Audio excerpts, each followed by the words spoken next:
próximo e prejudicá-lo nos seus bens, seja como for. O sétimo mandamento, como todos os outros, nos manda alguma coisa e nos proíbe outra coisa. O que o sétimo mandamento nos manda?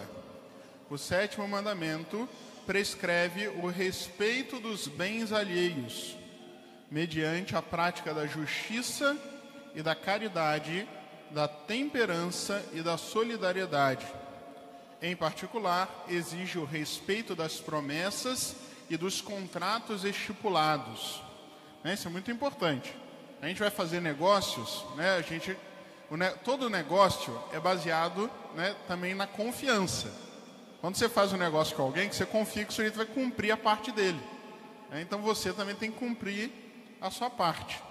Então, o sétimo mandamento exige esse respeito das promessas e contratos, como também a reparação da injustiça cometida e restituição do mal feito. Ou seja, se eu cometi um pecado contra o sétimo mandamento e prejudiquei alguém, eu sou obrigado, em consciência pela lei de Deus, a desfazer a injustiça, a restituir. Vamos supor que você cometeu um pecado de que você foi desonesto num negócio e a outra pessoa saiu prejudicada. Você tem obrigação, diante de Deus, de ir lá e devolver a parte da pessoa que foi prejudicada.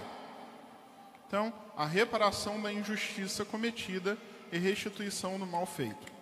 Esse sétimo mandamento também nos manda o respeito pela integridade da criação, mediante o uso prudente e moderado dos recursos minerais. Que às vezes se fala muito nessa questão do respeito da criação, da natureza, e às vezes se enfoca pouco uma coisa que é muito importante, que quando a gente faz mal à natureza, a gente está fazendo mal aos seres humanos. É só pensar, por exemplo, na poluição dos rios. O rio poluído não é questão só do rio estar poluído, é porque muitas pessoas poderiam estar usando aquela água e não podem mais, porque o rio está poluído. Então, enfocar no prejuízo ao homem, ao ser humano, que é o rei da criação. Então, esse respeito também à integridade da criação, porque isso também prejudica o ser humano. Depois, o que nos proíbe o sétimo mandamento? O sétimo mandamento proíbe, antes de tudo, o furto, que é a usurpação do bem alheio contra a razoável vontade do seu proprietário.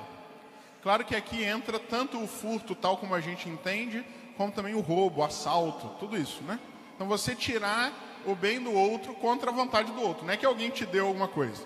Você foi lá e pegou, Isso é proibido por esse mandamento. E até pela própria lei natural, É o que sucede também no pagamento de salários injustos. Isso pode acontecer. Às vezes você tem um negócio, tem uma pessoa precisando muito de emprego, Aí você dá o serviço, mas você dá um salário muito abaixo do normal, sabendo disso, para se aproveitar da situação ruim do outro. Isso é um salário injusto, isso é um pecado contra o sétimo mandamento. Também, especulação sobre o valor dos bens para obter vantagens com prejuízo para os outros. Vamos supor que isso acontece às vezes quando tem esses desastres naturais e fica faltando algum elemento, água, alguma coisa assim, e as pessoas se aproveitam para jogar o preço lá em cima, para se aproveitar da situação e ganhar um lucro absurdo com isso, com o sofrimento dos outros. Ou então, falsificação de cheques ou faturas, esses golpes, essas coisas que acontecem também relacionadas à questão bancária. Proíbe também fraudes fiscais ou comerciais. Por exemplo, você vendeu uma coisa falsificada dizendo que é original. Isso também é um pecado contra o sétimo mandamento. Ou então você vai lá vender o seu carro e o carro teve uma série de problemas e você mente para dizer que está tudo bem, que o carro está lindo e maravilhoso, e a pessoa compra enganado. Também é um pecado contra o sétimo mandamento. Outra coisa, causar um dano às propriedades privadas ou públicas. Você quebrar alguma coisa que é da outra pessoa. Ou quebrar coisa pública. Não é porque é público que aí vale tudo, Então, depredar bens públicos é um pecado contra o sétimo mandamento. Proíbe também a usura, né, que é os juros errados, excessivos, a corrupção, o abuso privado dos bens sociais, né, a coisa, é público, então posso pegar, né? Eu trabalho no hospital, o hospital é público, eu posso pegar os materiais e levar para minha casa? Não. Não é porque é público que você pode pegar e fazer uso privado. Os trabalhos culpavelmente mal feitos. Isso é uma coisa também importante. Você é pago para trabalhar, né? Então você tem que fazer direito. Primeiro, você tem que cumprir o seu horário. Você não vai para o trabalho para ficar mexendo no celular. Você vai para o trabalho para trabalhar. Então você trabalha e faz direito.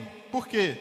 Porque o que você está fazendo é roubar o tempo, né, do seu patrão. Isso é um pecado contra o sétimo mandamento. E tem que confessar isso também, né, se eu estou cumprindo ou não o meu trabalho. E outro pecado também, o esbanjamento. Só porque é do patrão, da patroa, da firma, aí gasta aquilo como se fosse, né, como se não tivesse amanhã. Então isso também é um pecado contra o sétimo mandamento. Então sempre quando for confessar tem que falar essas coisas. E o padre vai indicar a maneira que você tem para fazer a restituição. E a gente tem que cumprir a restituição, a devolução dos bens que foram prejudicados aí. Corolário.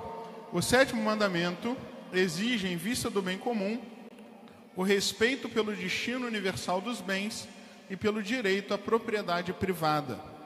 A vida cristã esforça-se por ordenar para Deus e para a caridade fraterna os bens deste mundo, né?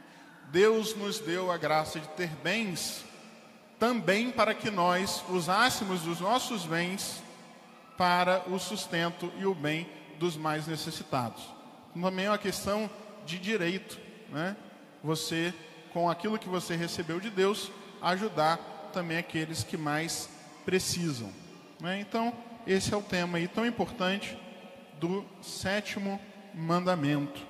Na próxima semana, a gente vai voltar a falar um pouquinho mais do sétimo mandamento, agora já mais na doutrina, no assunto da doutrina social da igreja.